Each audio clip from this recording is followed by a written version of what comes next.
What's up, you guys? Welcome back to another episode of the GM Outlet YouTube channel. We're heading out to a park to meet up with Michael and check out his 280Z. I think it's a 1976 with a pretty particularly special motor in it. We'll talk about that when we get there, but I'm excited to head out. Let's go check it out. So if you guys are new, please subscribe to the channel. We're trying our hardest to break the YouTube algorithm, and it's proven itself to be pretty difficult. But if you've already subscribed, thank you guys so much for helping out. I really appreciate it. And as far as, you know, making content, I really enjoy doing this. I like getting out and meeting up with people, looking at their cool builds and working on this truck, and it's a lot of fun, man. So I really appreciate you guys watching. And it's turning out to be a really wonderful day, man. It's beautiful out today. So let's get over here to the park, meet up with Michael, and have some fun. A couple things to know about this build is that this is completely custom. I mean, everything that I can see, he's had his hands on or someone's had their hands on. It's really neat to see something basically just a one-off build, and every detail has been taken into much consideration and done with pretty decent quality. So I'm excited to show you guys this build. It's not something that I would typically have on the channel, but with it being so unique, I figured it'd make for a good episode.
What's up, buddy?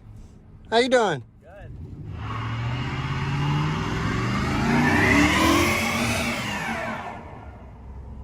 I think it works. It works. We're here with Michael. Michael, say what's up. How's it going? Tell us what we're looking at, man. This is a really nice car. Yeah, so this is a 1976 280Z, Datsun 280Z. This is actually a close friend of ours. Was the one that actually restored this. I actually grew up watching this thing be built, and then it ended up about 4 years ago in my hands for me to finish. So this has been a 20 years in the making kind of project. Wow. So. Okay, very cool. What does the previous owner think of it now? You know what? He saw it about probably 2 years ago, whenever I was having all those issues that right. you probably remember. Yeah. But he has not seen it in its current state, which is way more reliable. Yeah, you definitely had some issues with the car that you've taken over yourself to handle, and I've done a stellar job of buttoning this thing up. So Michael lived in my neighborhood, and one day I was driving about in the neighborhood. I don't remember what I was doing, like a test drive or something in my Tahoe, and I go down a cul-de-sac that I've never really been down before, and Michael had this thing sitting sideways in his driveway, no, in his garage, sitting sideways in the garage. And of course that caught my attention, and you know, we've been friends ever since. So he's since moved out of the neighborhood and comes by the house every now and then, and this thing is super loud, so it causes some mayhem. I'm excited to look at it, man. So 1976 280Z, 4 years you've had it, done a ton of work to it.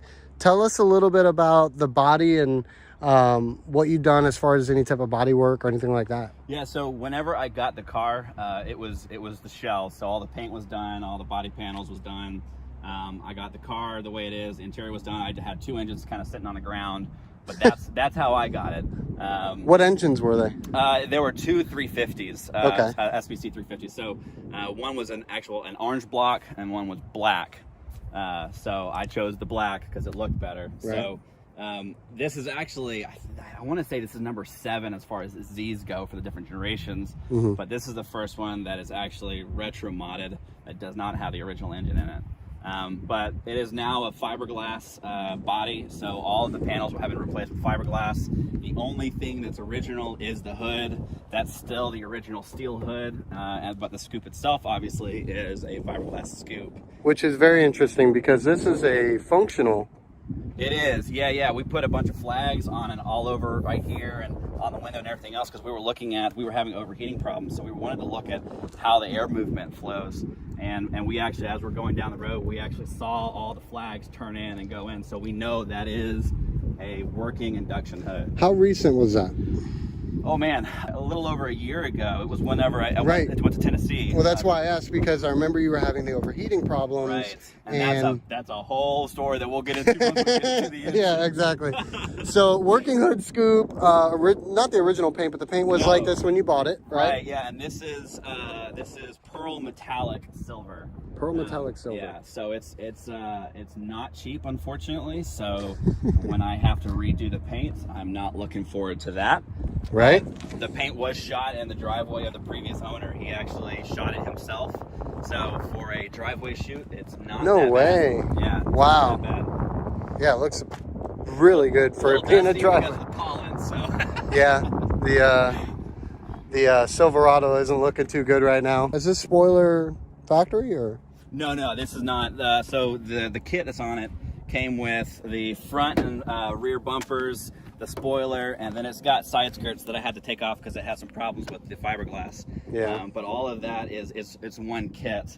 But yeah, that's not it makes it look amazing. I mean, it's like, so I think that's probably one of the biggest eye catchers is the way that the body looks. Right. Because you can send anybody a photo of this thing and make them stop talking. You know what I mean? You know, the other thing also is the 280Z, when they came out, they had bumpers that felt like they were like way out to here. So, I mean, it's nice because it tucks the car back in like the original 240s. Yeah. So I definitely like that kit. Yeah, it's a beautiful car. What is Mr. Clark? So that is Marvin Clark. He's actually the person that this was previously owned it and was doing all the work on it. And I wanted to make sure that everywhere I drive it, I give him more credit than me because he put in more effort. Yeah. So I put his signature on both windows just to make sure that he's got his name on it first. Definitely. But this thing does not resemble what you got it as far as the details go. Yeah, there's a lot of effort, a lot of blood, sweat, and tears, literally. A lot of cursing, lots of blood. All too familiar with that for some reason. Yeah, for sure. Very cool. Beautiful car, man. Well, all right, so wheels? Those are actually 1980s 280ZX wheels. Those came with the car as well. I'm actually kind of glad because I don't really like the S30 wheels. So that is the S130 wheels right there. S130. Yeah, which is the 80s ZX. Brakes? It's got the original brakes, so it's got drums in the back, disc in the front. Probably down the road I might do a conversion, but right now, honestly, I have not experienced any issues with the stopping power, and I don't mind. It's a pretty light car too. It really is, and honestly, I prefer drums. I find them not difficult to work on, so I'll just keep it for now and work on other things. Well, you know, what is your primary use for this thing? What do you do with it as far as total joy? Total joy. Yeah, because it is not a practical car, so it is only joy. Well, every time I ever see you post a photo of it, you're doing some kind of awesome drive for that day. Yes, you know, that is my escape. I just go driving. That's kind of the plan for the Silverado once we're done with it, is just to take it out on the mountains and we'll have to do a road trip. Oh, for sure, man. Both out there. It'll be a lot of fun and we'll get some more people involved too, man. There's a lot of people that I'm sure would love to go on some type of, you know, day drive or rally drive or something like that, and with our projects. Well, very cool. Any suspension work? No, it does have the stock suspension. I did put new suspension on it, but it's still the original. Which is nuts because it sits perfectly fine, even having a V8 under the hood. Well, and that's the thing, is a V8, the small block is actually not much different as far as weight goes with the straight six. So it sits great. We're really not adding much weight to it. Very cool. Any plans for an LS swap in the future? We'll see.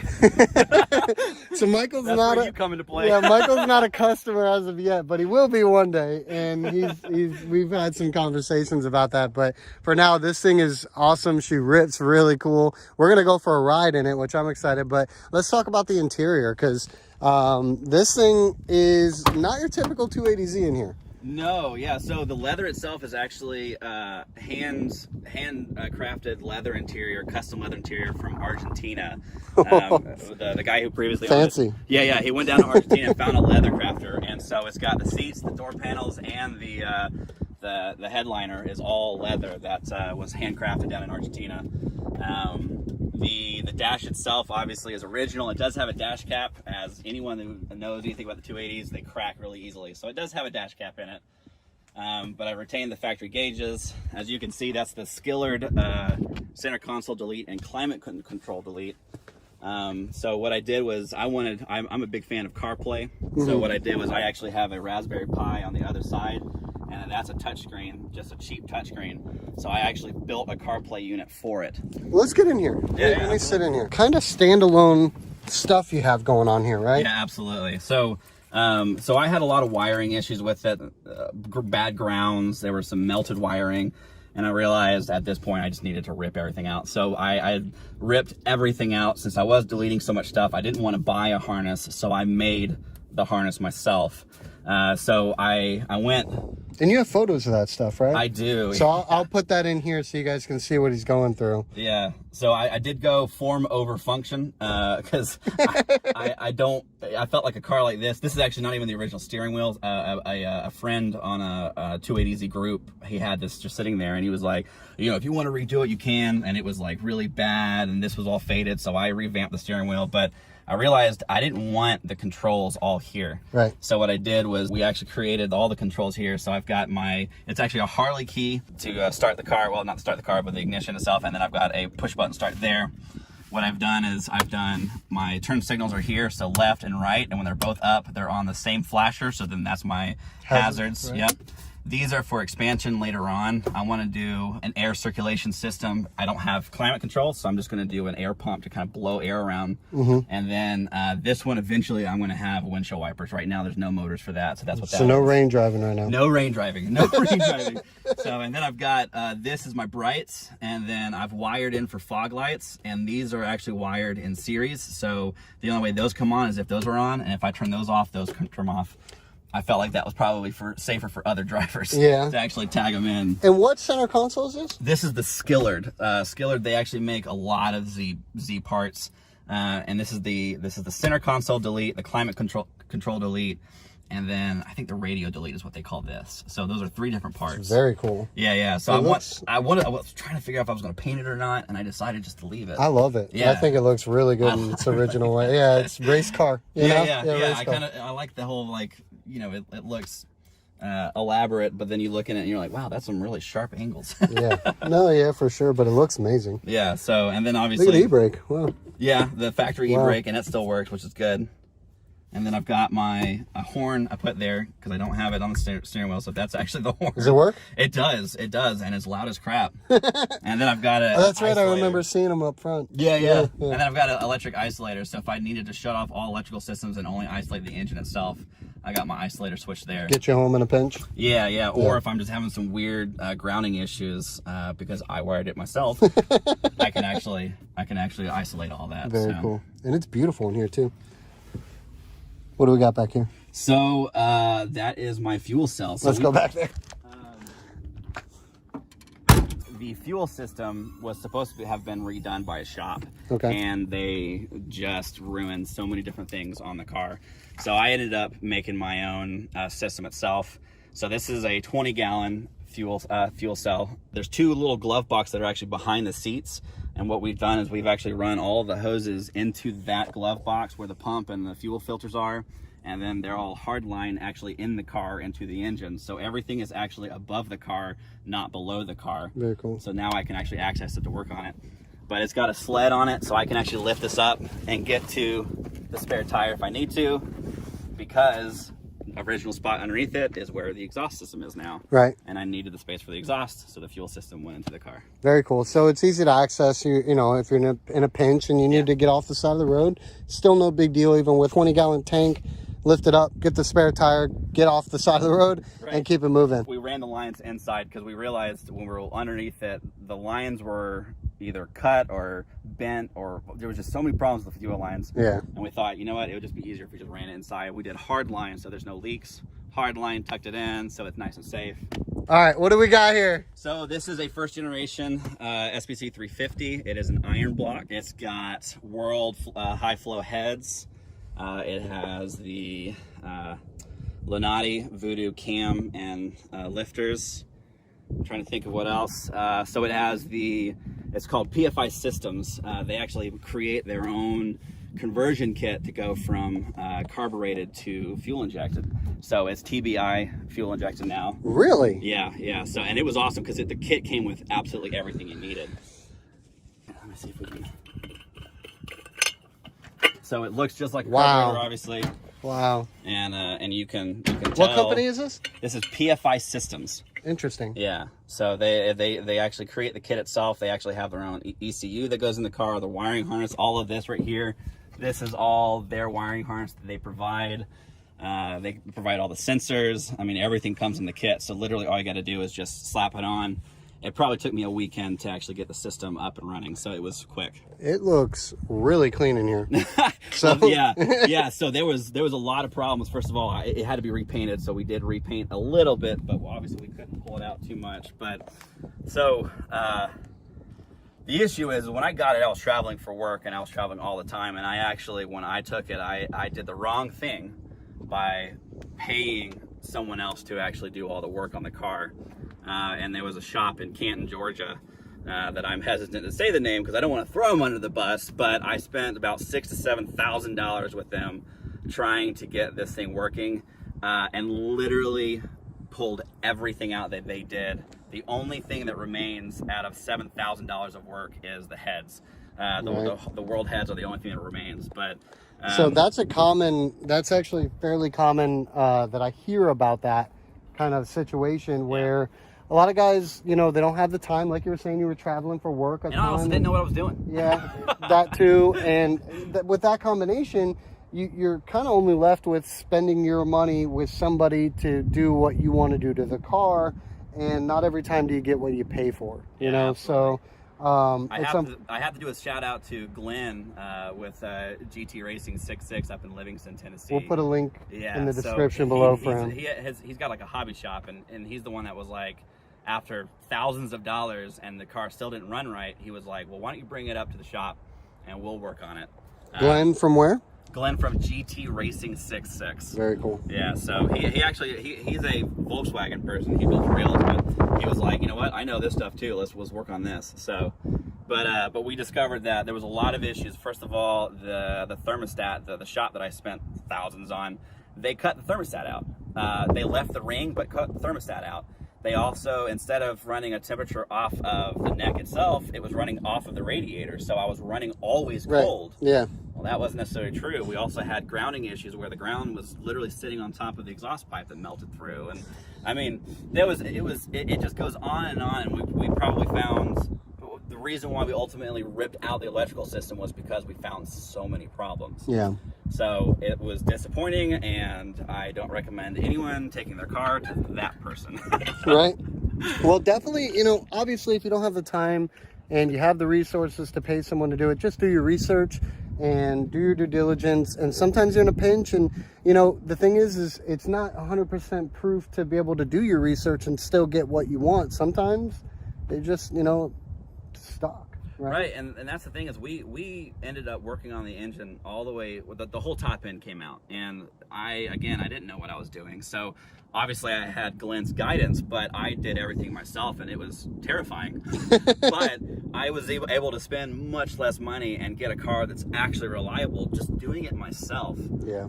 So I'm a big proponent of DIY. Yeah, man, for sure. This from now well, on. now how does it feel driving it? Because you've put in a ton of hours, money, work.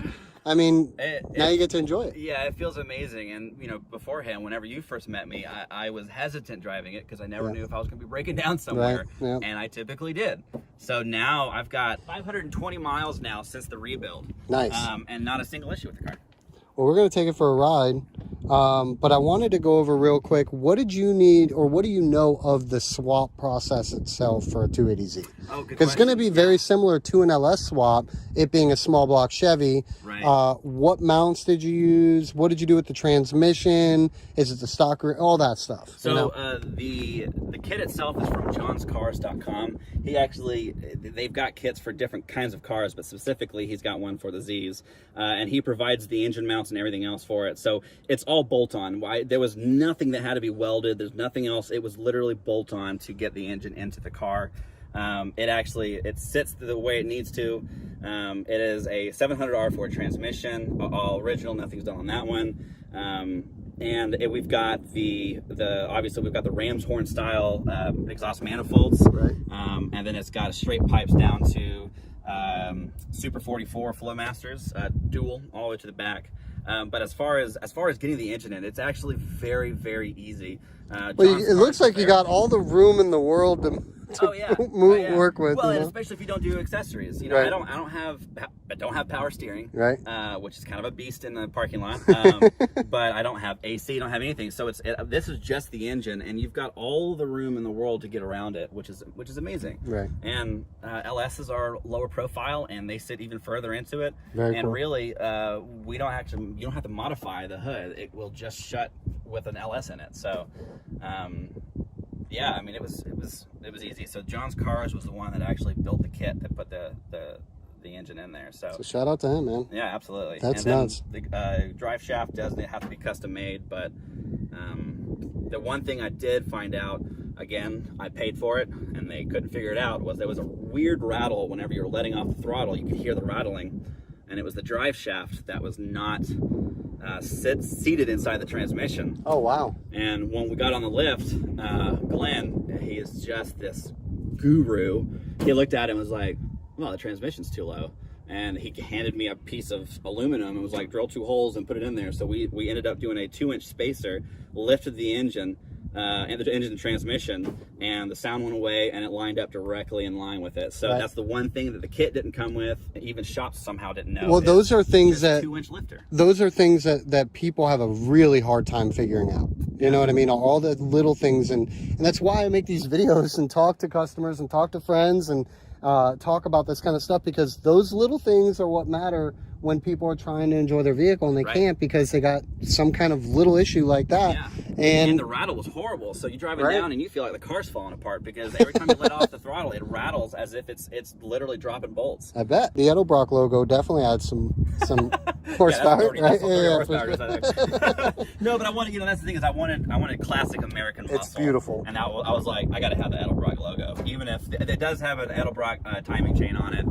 There's some other Edelbrock stuff that's in it, but well, let's start her up. All right.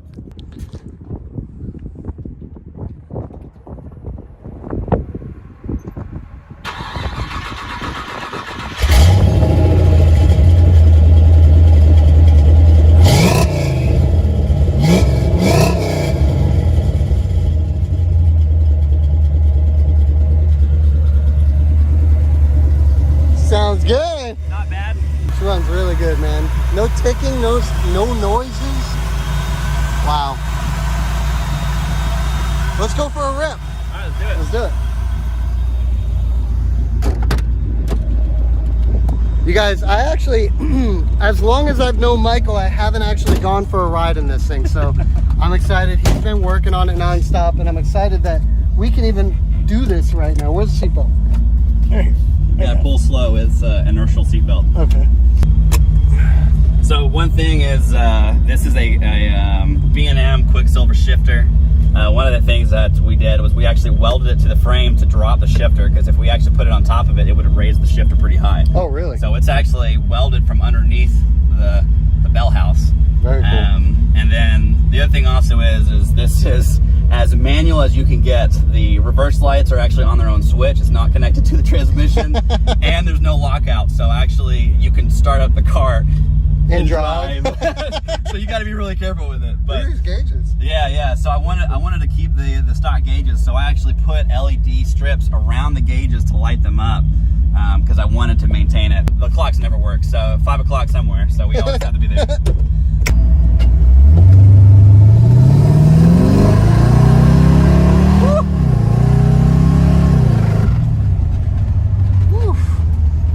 She moves, boy. Damn.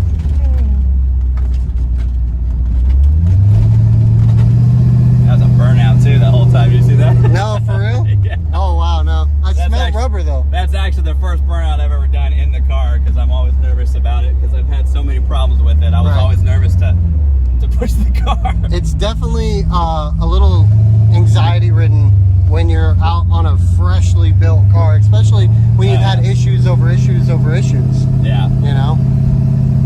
But I mean, like, so the drone, that's about as bad as the drone gets. Yeah. And then when we get the higher, highway speeds, it's actually incredibly quiet. So as loud as it is, it's really not that bad inside the car. It feels great in here. Yeah. Man, this is my first time being in here too, so it's super impressive. I'm loving it. And the mirrors? Gotta love those mirrors. Yeah, those mirrors are useless. That's all for looks, man. That's actually the Japanese style, is to put the mirrors where those are. Right. So that's the only reason why I did it, is just kind of a nod to the Japanese. But honestly, those are useless.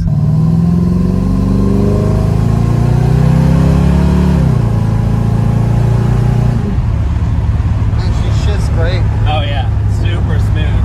And what's crazy is initially it would shift really hard from first to second, and would squeal every time. And with the B&M shifter, and then actually leveling the transmission, some other stuff, I mean, the transmission is incredible. I mean, I drove for 3 hours. Once the car was finished, I drove from 3 hours from Tennessee back, and had 0 issues. So awesome. I mean, it was awesome. I went from never being able to drive it more than an hour to driving it 3 hours straight. No problem. Oh man, it was amazing. So once you get up to speed, obviously, as you would expect, the steering wheel the steering is super easy, super light. I mean, I don't know, man, it is a dream. It's a dream. It is beautiful. I'm enjoying every second of it too. This is cool.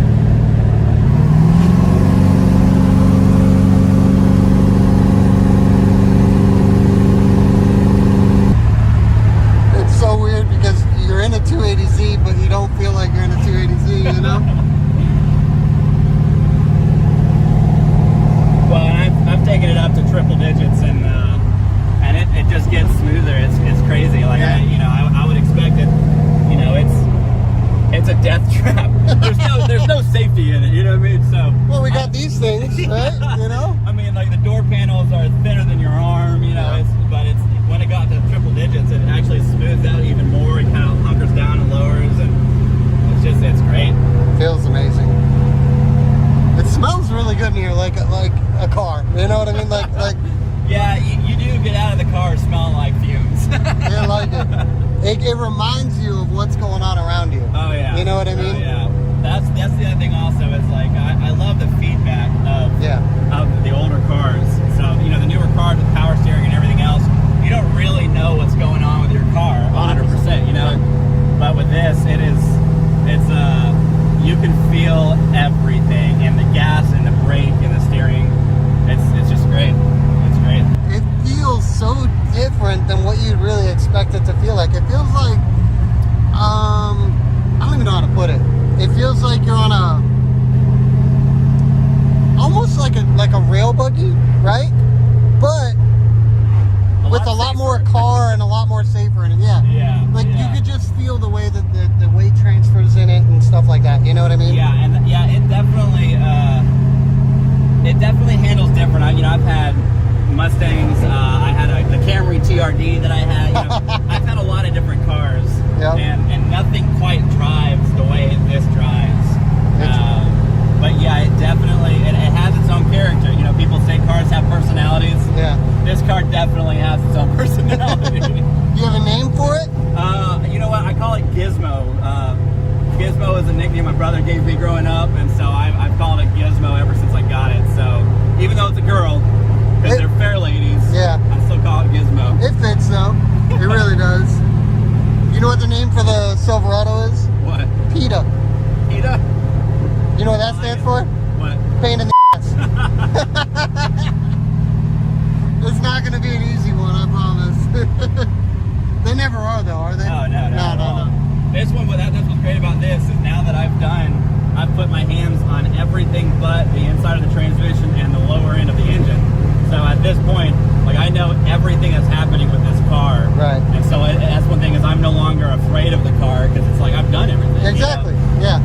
You can feel 100% confident in at least what you're capable of, you know? Absolutely. Well, and the other thing also is I started, you know this from whenever we first met, I didn't know a lot about the engines. Right. I don't know a lot about cars in general. I love them and I love working on them, but I don't know a lot about them. This is how you learn. And I learned so much just from doing this on my own instead of paying someone else to do it, 100%. So, but we'll turn around here and then we'll swap seats and let you drive it back. Oh, dope. I'm excited. Yeah, let's do that. So you got to lift up and then bring it back.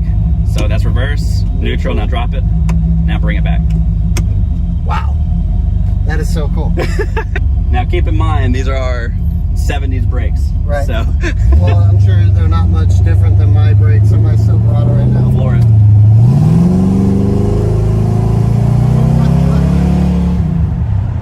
Dang. It feels weird to not having a mirror right here. Oh, I know. Well, not weird, but just different. This is so cool. The handle's amazing. Oh, yeah. Guys, if you ever get a chance to drive a 350 swap 280Z, take it. Wow. And we actually have more pedal than a normal 280Z. We actually bent the brackets to give you more throttle. So we were able to open up the TBI much bigger than if you just slap the TBI on. We actually had to mess with the pedal, so we actually get more pedal out of it. It feels amazing. I take back what I said about the rail buggy comment, because this thing feels so legit. Like, it feels like a 70s American muscle car. You know what I mean? Yeah. That's what it feels like. And that's what I was going for, is I wanted that American muscle. You knocked it out of the park. You knocked it out of the park. This is so cool. And then obviously we've got the CarPlay going on, so I've got your directions back to the park. So. Oh, very cool. So I don't remember. Do you remember the original steering wheel that was in it? So it had a cover on it. They were big and bulky, and it had a stupid pad on, the horn pads on them. And I was just like, I gotta get rid of this. This feels awesome. Yeah, and that what was crazy was like there's so much room to grab it wherever you want to grab it. And it's as small as it is, you feel totally in control. Absolutely. So, and then the alignment's bad. I have a bad alignment. I can't tell you. You wouldn't know. Yeah. I mean, there's absolutely no play in the wheel either. For what it is, I mean, it's nuts. Right. You guys, North Georgia is such a cool place to live and drive. It's so much fun. So what do you think, man, after 3 years? On a scale 1 to 10, it's a 13. You knocked it out of the park, and I'm glad. I'm getting goosebumps right now driving it, because I know how hard you worked on it, how much stress this thing has brought you, and just overcoming that alone to where we're sitting in it today, driving it around and having a blast. Right. It gives me goosebumps. Well, and and the knowledge that I gained being able to do it myself. That's the thing is, I went the easy route by, you got 2 miles. I went the easier route by trying to pay someone else to do it. Yeah. But doing it on my own, now I know everything about the car. Yeah. Now I know more about cars in general. Plus, I have a sense of,